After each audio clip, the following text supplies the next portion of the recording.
नमस्कार दोस्तों PCS academy में मैं आप सभी लोगों का स्वागत करता हूं। और दोस्तों, हम लोगों की यूपी पीसीएस मेंस 2021 के लिए आंसर राइटिंग की सीरीज़ चल रही थी और उसी सीरीज़ में अभी तक हम लोगों ने 151 नंबर पार्ट तक हम लोगों ने देख लिया था और आज हम लोग 152 नंबर पार्ट देखेंगे। अच्छे से इन दोनों प्रश्नों को आप लोग देखिए। पहला प्रश्न जो होगा आपका स्टैटिक जीएस का प्रश्न होगा, दूसरा जो होगा वो आपका करंट अफेयर का प्रश्न होगा। तो अच्छे से दोनों प्रश्नों को आप लोग लिखने का प्रयास कीजिए, अच्छे से चीज़ों को लिखिए। और दोस्तों, एक चीज़ सोचना है आप लोगों के लिए कि जैसे जो वीडियो है डेली टारगेट वाला, तो वो आपका उसका कभी कभी ऐसा होता है कि वीडियोस के नोटिफिकेशन नहीं आते, तो आप लोग चैनल पर जाकर देख सकते हैं, ठीक है। आइए, जो आज का प्रश्न है paper second, GS paper second का प्रश्न है। प्रश्न संख्या 303 है और 125 शब्दों में प्रश्न को आप लोगों को लिखना है। यह जो प्रश्न है, प्रश्न आपका जो यूपीएससी मेंस 2019 हुआ था, तो उसी का मुख्य परीक्षा का प्रश्न है। काफ़ी अच्छा प्रश्न है, पूछे जाने की संभावनाएं हैं, ठीक है। तो जो भी चुनिंदा प्रश्न होते हैं उन्हीं को आप लोगों को प्रोवाइड किया जाता है। एक प्रश्न जो है आपका करंट अफेयर का होता है और एक प्रश्न जो होता है आपका स्टैटिक जीएस का होता है। इस प्रश्न को लिखने से पहले कुछ सावधानियां आप लोगों को ध्यान में रखनी होती हैं कि जैसे जो ग्रामर की गलतियां हैं वो आपसे नहीं होनी चाहिए। जो इंट्रोडक्शन पार्ट है, बॉडी पार्ट है, कंक्लूजन पार्ट है, तो तीनों में एक एक कोटेशन, कविता, श्लोक, मूवी के गीत, बोल, इन सारी चीज़ों को ऐड करिए। प्रस्तुतिकरण के संदर्भों में अगर आप देखते हैं तो आपको क्या करना है कि कुछ डेटा, डायग्राम, फ्लो चार्ट, इन सारी चीज़ों को आप ऐड करिए जहाँ पर भी जो भी चीज़ रेलेवेंट हो। तो अच्छे से इन प्रश्नों को आप लोग लिखने का प्रयास करिए और अभी से आज से ही आप लोग दो दो प्रश्न डेली लिखना स्टार्ट कर दीजिए, क्योंकि देखिए एक एक दिन निकलता चला जा रहा है। 215 दिन लगभग बचे हुए हैं, ध्यान रखिएगा। जो 215 दिन हैं इसी में आप लोगों को सारा का सारा तैयारी जो है वो करनी है। तो सारी तैयारी अच्छे से आप लोग करिए। मुख्य परीक्षा को आप 1 घंटा दीजिए, बाकी का समय जो है वो आप प्रारंभिक परीक्षा को दे दीजिए, ठीक है। 1 घंटा तो आप ऐसे ही घूमने टहलने में ही निकाल देते होंगे, तो उसी टाइम को आपको मुख्य परीक्षा को देना है, ठीक है। कुछ चीज़ें और भी हैं कि जैसे इस टाइप से प्रश्नों के अनुसार, जैसे देखिए आप 215 दिनों में, ध्यान रखिएगा, 215 दिनों में कितने प्रश्न लिखते हैं यही मैटर करेगा जाकर।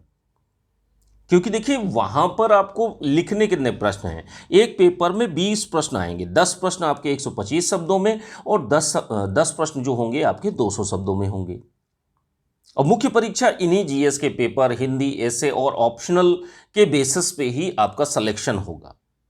तो आपको क्या करना है, आपको बेहतर तरीके से चीज़ों को लिखने का प्रयास करना है। चीज़ों को आप लोग बेहतर तरीके से लिखिए और आज से ही जोशो जुनून के साथ में अच्छे से तैयारी कीजिए।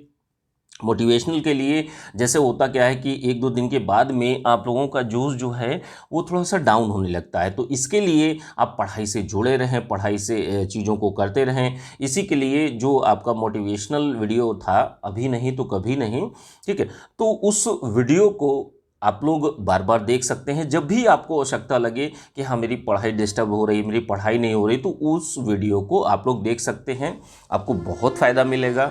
मैं बस इतना ही चाहता हूं कि आप लोग अच्छे से तैयारी करें। आइए, आज का जो प्रश्न है, प्रश्न को देखते हैं। काफ़ी लंबा चौड़ा प्रश्न है। विभिन्न सेवा क्षेत्रकों के बीच सहयोग की आवश्यकता विकास प्रवचन का एक अंतर्निहित घटक रहा है। कि मतलब विकास की जब हम बात करते हैं तो विभिन्न सेवा क्षेत्रकों के बीच सहयोग बहुत ज़्यादा जरूरी है। एक इन्फॉर्मेशन दी जा रही है, आपसे बात बताई जा रही है कि ये घटक भाई विकास का एक घटक रहता है और इसमें सहयोग की भी आवश्यकता होती है। अब देखिए अगली बात क्या कही जा रही है, साझेदारी क्षेत्रकों के मध्य, ध्यान रखिएगा, जितने भी क्षेत्रक होते हैं कि जैसे मान लीजिए सेवा क्षेत्र है, सेवा क्षेत्र की बात की जा रही है केवल, ठीक है। तो यहां पर साझेदारी क्षेत्रकों के मध्य एक पुल बनाती है, ठीक है। जो पार्टनरशिप होती है क्षेत्रकों के बीच में क्या है, जैसे सर्विस सेक्टर में ही बहुत सारे क्षेत्र हैं, उन्हीं क्षेत्रकों के बीच में आपस में समन्वय किस तरीके से हो, किस तरीके से एक दूसरे के साथ एक पुल का निर्माण करते हैं, तो वो चीजें बातें बताई जा रही हैं। अब आगे बढ़ते हैं। देखिए, प्रश्न को पढ़ना बहुत ज्यादा जरूरी है। किस तरीके से, बहुत ही सावधानी पूर्वक क्या पूछा जा रहा है। अब पूछा कुछ और है, बता उससे आप कुछ और रहे हैं, तो ये भी इससे भी आपको मार्क्स नहीं मिलने वाले। यह सहयोग जो है, सहयोग और टीम भावना की संस्कृति को भी गति प्रदान कर देती है। यह भी एक चीज बात। अब इन्हीं कथनों के संदर्भ में, उपरोक्त कथनों के प्रकाश में भारत के विकास प्रक्रम का परीक्षण कीजिए। मेन प्रश्न जो है वो आपसे ये पूछा गया है। इन्हीं चीजों के संदर्भ में बताना है, सेवा क्षेत्र के संदर्भ में बताना है, साझेदारी और विकास किस तरीके से अर्थव्यवस्था को आगे ले जाना, ये सारी मुद्दों पर आपको बताना है, चीजों को बताना है कि भाई क्या क्या चीजें किस तरीके से रहे हैं। अब एक एक करके चीजों को हम लोग देखते हैं। सबसे पहले हम लोग सर्विस सेक्टर की बात करेंगे। तृतीय क्षेत्र जो होता है इसको हम सेवा क्षेत्र के नाम से जानते हैं। जैसे 3 क्षेत्रक होते हैं, ध्यान रखिएगा। प्राथमिक क्षेत्र जो होता है कृषि, पशुपालन और ये सब चीजों से संबंधित। द्वितीय क्षेत्र कौन सा होता है? द्वितीय क्षेत्र होता है आपका विनिर्माण, ठीक है। जो विनिर्माण क्षेत्र होता है इसी को द्वितीय क्षेत्र कहा जाता है। और तृतीय क्षेत्र जो होता है जिसमें सेवाएं दी जाती हैं, सर्विस दी जाती है, कोई भी आप होटल की देख लीजिए, या मनोरंजन की सर्विस देख लीजिए, संचार की हो गई, न्याय हो गया, प्रशासन हो गया, लोक सेवा हो गई, ये सारे के सारे। और जो सर्विस सेक्टर है इसका विकास भी 20वीं सदी में ही हुआ है। और सर्विस सेक्टर का योगदान जो है अब धीरे धीरे घट रहा है। वर्तमान में अगर देखेंगे तो लगभग 55%, पहले क्या था 60 से अधिक था, तो ये वर्तमान में लगभग 55%। तो ये कम हो रहा है। कम क्यों हो रहा है? जो बीच के क्षेत्रक हैं, जो आपस में जैसे मान लीजिए ये क्षेत्रक हैं, व्यापार हो गया, यातायात हो गया, संचार हो गया, वित्त हो गया, पर्यटन हो गया, और हॉस्पिटैलिटी हो गया, मनोरंजन हो गया, लोक प्रशासन हो गया, लोक सेवा हो गई, सूचना हो गया, न्याय हो गया, स्वास्थ्य और शिक्षा हो गई, ये सर्विस सेक्टर के अंतर्गत आते हैं। अब इन्हीं के बीच में, ध्यान रखिएगा, इन्हीं के बीच में जो एक समन्वय की, सहयोग में जो कमी आ रही है, उसके कारण जो हमारा विकास प्रभावित हो रहा है, जो हमारा जीडीपी में योगदान सर्विस सेक्टर का जो कम हो रहा है, वर्तमान में अगर 55-56% है और पहले क्या था, ये 60 से अधिक था, तो ये क्यों कमी आ रही? ठीक है। सहयोग क्या है भाई? दो एक संस्थाएं हैं, ठीक है। कोई व्यापार कर रही, कोई ट्रांसपोर्टेशन से संबंधित है, कोई संचार संबंधित है, तो इनके बीच के जो अंतराल होता है, जो गैप होता है, उसको भरने की जरूरत है। सहयोग इसलिए जरूरी है। अब जो बड़ी बड़ी कंपनियां हैं, बड़ी बड़ी संस्थाएं हैं, जो लोक सेवा, सूचना, न्याय, लोक प्रशासन, मनोरंजन, ये सारी चीजें प्रोवाइड करती हैं, अब इनके लाभों का उपयोग सही तरीके से नहीं हो पाता है, तो यहां पर सहयोग बहुत ज्यादा जरूरी है। इन्हीं संस्थाओं के बीच में, ये जितने भी बॉडीज़ हैं, इनके बीच में जो कंपनी है या जो भी संस्थान है, उनके बीच में अब जो संघर्ष है उसको कम करता है आपका सहयोग। अगर संस्थाओं के बीच में सहयोग और समन्वय नहीं होगा तो आप विकास को सुनिश्चित नहीं कर सकते, ठीक है। तो यहाँ पर डेवलपमेंट के लिए, एक इकोनॉमिक डेवलपमेंट के लिए, भारत की अर्थव्यवस्था के लिए ये चीज़ें बहुत ही ज़्यादा जरूरी है। अब देखिए, सेवा क्षेत्र के सहयोग के कारण अर्थव्यवस्था पर पड़ने वाला प्रभाव क्या है, कि भाई सेवा क्षेत्र में सहयोग के कारण, ठीक है, सहयोग के अभाव के कारण, ध्यान रखिएगा, अर्थव्यवस्था पर क्या प्रभाव है। तो जैसे देखिए हमारे यहाँ क्या है, हमारे यहाँ क्या है, जैसे देखिए बहुत सारी संस्थाएं होती हैं। एक यूलिप प्लान आया था, ठीक है, एक इंश्योरेंस प्लान था यूलिप। तो इस पर सेबी और IRDA, insurance regulatory authority of India, और SEBI, security exchange board of India, इनके बीच में संघर्ष चलने लगा। तो आप सोच सकते हैं जो सर्विस सेक्टर था, जो सेवा क्षेत्र था, उसमें गिरावट आने लगी, ठीक है। तो ये जो बीच जो संस्थाओं के बीच में एक संघर्ष उत्पन्न होता है, जिसके कारण हमारी अर्थव्यवस्था प्रभावित होती है। सड़क रेल निर्माता जो हैं वो एक सर्विस सेक्टर को एक वैकेंसी के रूप में देखने लगे हैं। जिसके कारण क्या है, हमारी जो अर्थव्यवस्था की जो गति है, जो विकास है, जो डेवलपमेंट है, वो सही रूप से नहीं हो पाता है।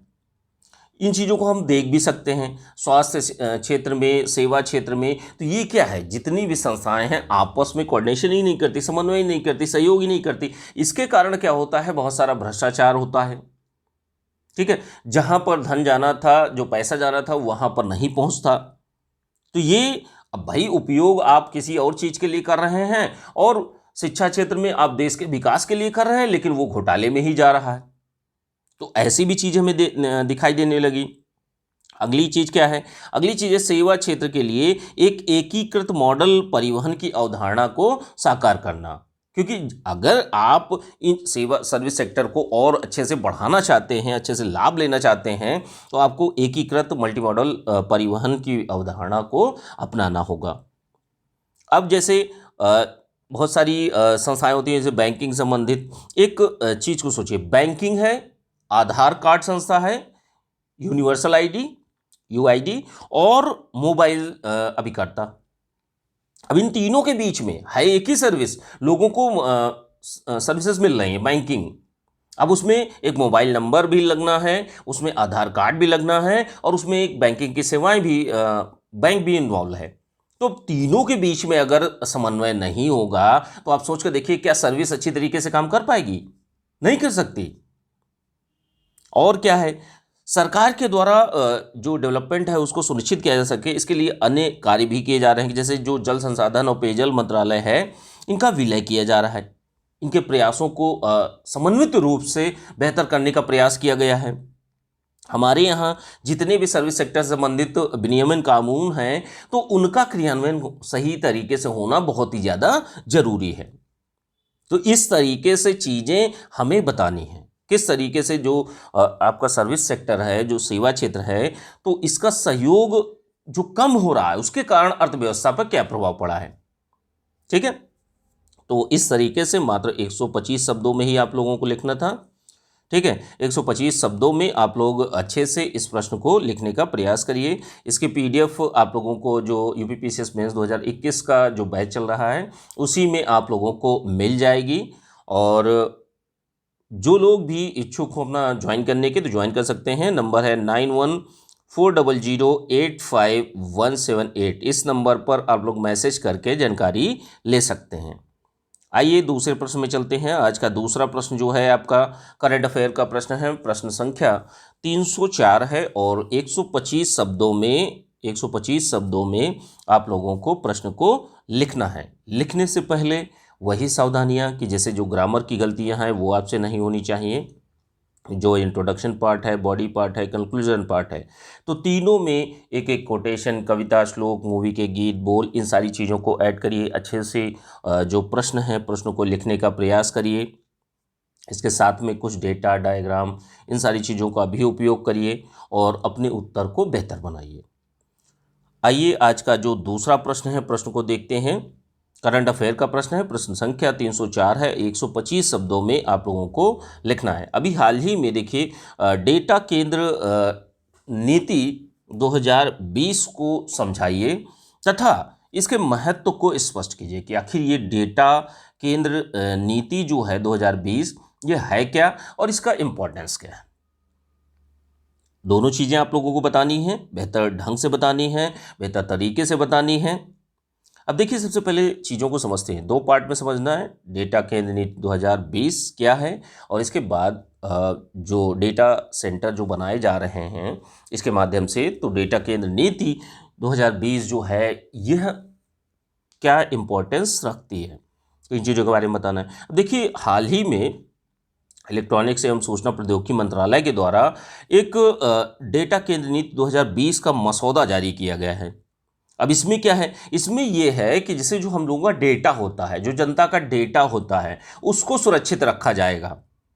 एक वैश्विक डाटा केंद्र के रूप में भारत में स्थापित करने का प्रयास किया जा रहा है सरकार के द्वारा, और इसके माध्यम से निवेश को भी आकर्षित करने का प्रयास किया जाएगा।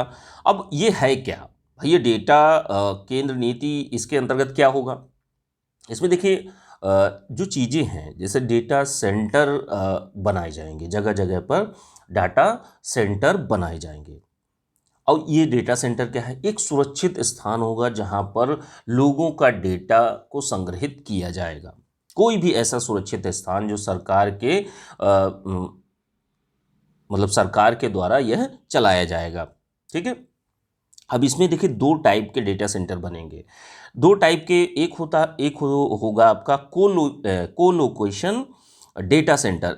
यह क्या होगा कि जैसे मान लीजिए एक एयरटेल कंपनी है, एयरटेल कंपनी या कोई अन्य कंपनी, मान लीजिए एयरटेल हो गई, जियो हो गई।